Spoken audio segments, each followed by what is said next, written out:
Right.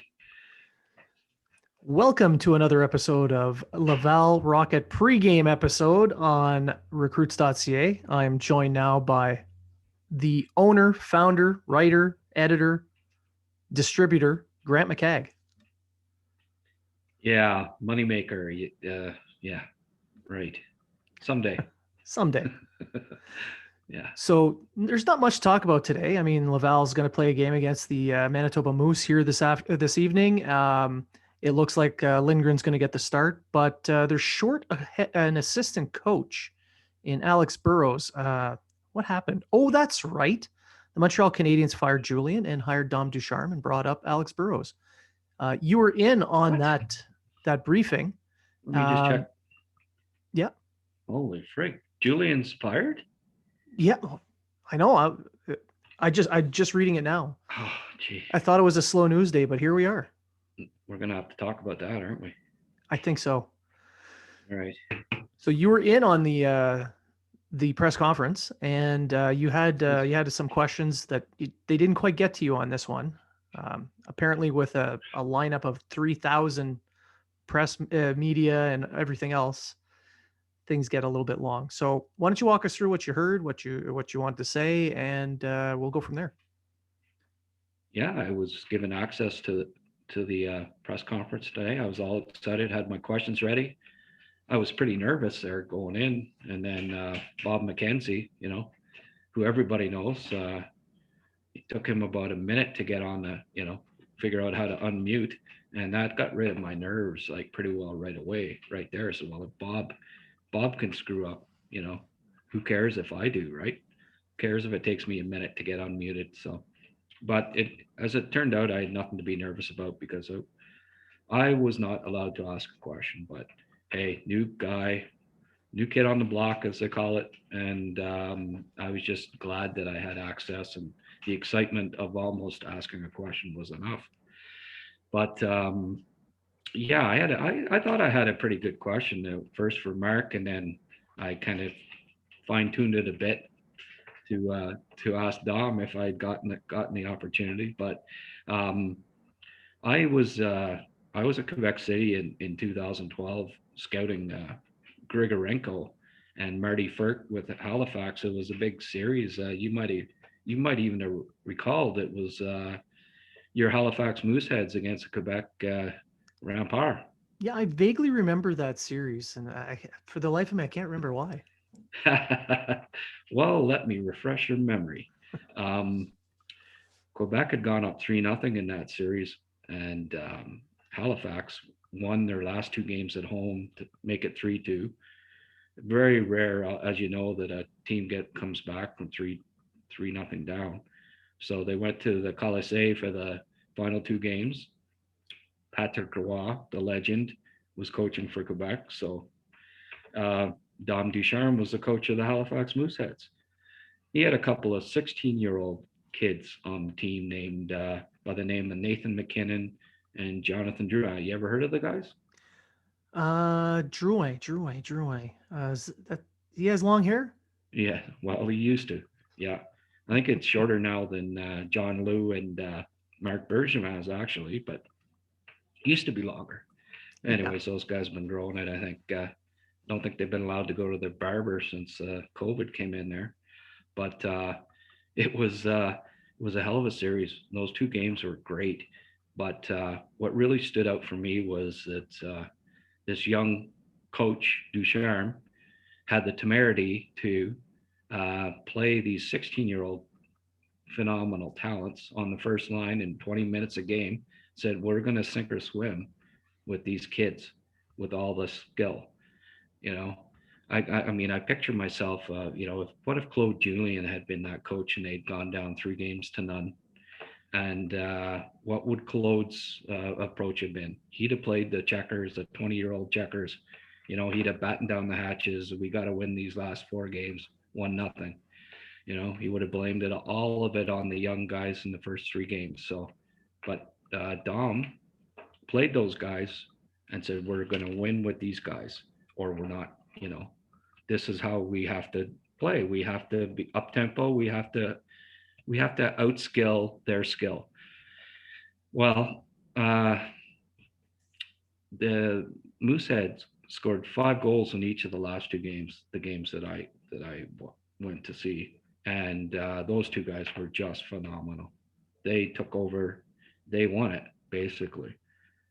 Well, it's my question to both of them was like, mentioning that a little shorter than what I just did, but then saying, can we expect to see the same with Montreal's young talent? Or are you going to give the young talented guys the ball just like Sheldon Keefe did last year when he took over from Babcock? You know, I think Marner played third, fourth line at times under Babcock, and then as soon as Keefe took over, it was put them together, play them 23 minutes, and say sink or swim. You're the guys. You've got to learn. You've got to be the ones that take us to the promised land here. And I'm hoping, because I've seen it before with Dom, I really think that's Bergevin's thinking. You saw what the Leafs have become since they let the young, modern age coach, I think, as he even put it in today's Yep. press conference, let him let the younger guys come in, let them play a little more up tempo, let the offense try to win the game instead of try not to lose. Um, you like to say, you've been in Halifax and you got to see Dom quite a bit. I'm just curious what your thoughts were when he was coaching the team.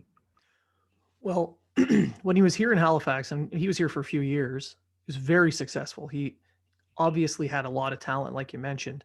It's hard not to win when you have talent like that, but a lot of coaches find a way to not win.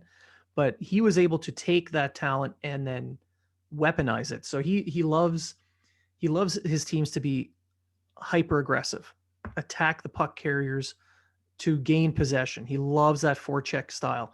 So the style of play that the Canadians were employing at the very beginning of the season, Yeah, that's his style. He right. loves that hard forecheck. Everybody, all hands on deck, rolling all the lines.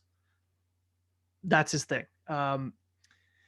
So I expect to see it here. We saw it with Team Canada as well when he won a silver and a gold, Yeah, and very successful, especially in the lower levels. It can be highly successful in the NHL as well. Uh, what I do expect to see more of are in-game adjustments. He is very, very, very adept at adjusting within the game with matchups. So I do think we're going to see less of a reliance on Dano than we have in the this season so far. oh no, So no to that's no. something I expect. Yeah, well, we can only hope. I Yeah. think I think Kakanyemi is going to play the style that he likes, the forechecking style. That's Yep. KK is the first one in just about every time. You don't see that with centers all the time, and that's KK loves to be the first in on the forecheck, and I think that Ducharme likes that kind of a player, and because of that, I'm really hoping that he starts getting more than 13 minutes a night, and I think that's going to be the case. Yeah. The like the game in the last game where the Canadians lost to Ottawa in the shootout, the first goal that Ottawa scored, where Kulak released and went to go cover another player, and Kotkaniemi was a little bit slow on the coverage. Right. Those are little adjustments that Ducharme likes to do one-on-one with video sessions, and he's very, very good at communicating with the young players. So things like that, I think he can explain a little bit better. He seems to have more patience for that part of the coaching. So Hmm. I don't expect an overnight change in this team, but I believe by the end of the season we're going to see a much more polished style of play out of Kotkaniemi than we have uh, so far, and he's played fairly well. Yeah. What do you think about Romanov maybe getting on the top unit and Sherratt not playing all the time with Weber? Do you think that maybe that's another part of this that happens with the change? Yeah, I do feel that Ducharme is more open to taking those types of risks. He's not risk averse as I mean, Claude, wonderful man. But he's set in his ways in many different aspects of the game, whereas Ducharme is still he's still open to these risks, especially now. He knows he's playing with house money. No matter what happens in the next little while, he can take these little risks where he can give a young player a little bit more to try out, even if it's only for say 3-4 shifts. See how Yeah, he does. yeah, exactly. And I found it interesting. I mean, I didn't expect them to let go of Luke Richardson. He's the old guy on the staff now. At Yeah. 51. I think he's going to let him look after the PK, which makes sense. He's a defensive guy and Mhm. all. But I also think he's going to, and this was the other question that, if I'd have gotten an opportunity, um, was to ask, because of Luke's experience, not only as an NHL player for so long, but, being the eldest on the staff and all, is he going to be relying on Luke not only to coach a defense, but to help him in general, you know, help guide him and be a good sounding board for him going forward as he embarks on his first NHL head coaching job. I think that would probably be something he would rely on, is that steady, experienced sounding board that Richardson can be for him. And it's part of why I believe that if this turns out to be successful, that Richardson will keep his job going into next season as well. Yeah, I agree. And I'm curious to see, you know, Romanov played second most minutes the very first game. Um, and they let in 5 goals against Toronto, but I don't think Romanov was to blame for any of that. Yeah, I thought he played exceptionally well. And he was very confident. But Claude, they let in 5 goals. So Yeah. what was what were the chats after that? Like, oh, we gotta, we can't be letting in 5 goals. Romanov's gonna have to play 13, 14 minutes a game. Sherrod's gonna have to play 22. You wonder if that's going to change. Like if we don't see that changing, if it's still 5 minutes more for Sherrod than Romanov, then we'll know that it was that Luke was making. He had full control of just how much ice time these guys were getting. But if you see a difference in that, I think you'll get a better idea that the head coach has a little more say in it than maybe you'd wonder. Like I don't know exactly who's. I mean, obviously the final calls with Claude, but you'll have a better idea of just how much control he had on that and whether it was strictly Claude, that decided that Sherrod play 5 minutes more a game. Yeah. Well, Ducharme did say during the press conference that he wants to work with his coaching staff, but he has final say. He was Right. very clear on that. So we might see no change in the first game against Winnipeg to start tomorrow night, but possibly by the second game, if that does not change and he does want something different, then we will see a drastic difference in the following game. Right. Well, I can see that. Yeah. You're right. Yeah. I mean, you can't completely change in a couple of days probably, but here's hoping that the young guys, the guys that look like the future on the club, play more. And I'll be interested to see if we don't get some call ups that maybe Yeah. we weren't going to get with Claude as a coach. Does maybe Dom, he looks back at Ryan Paling's first game, scoring 3 goals, and says, what if we give him that opportunity again right off the bat? Say, hey, you're one of our guys. We're going to give you the chance. Play like you did that first game. You know, he got cut the next training camp, right? Yeah. Would Dom have done that? Who knows? But maybe not. Yeah. So maybe you see Palin get brought back up and say, okay, we're going to give you an opportunity here.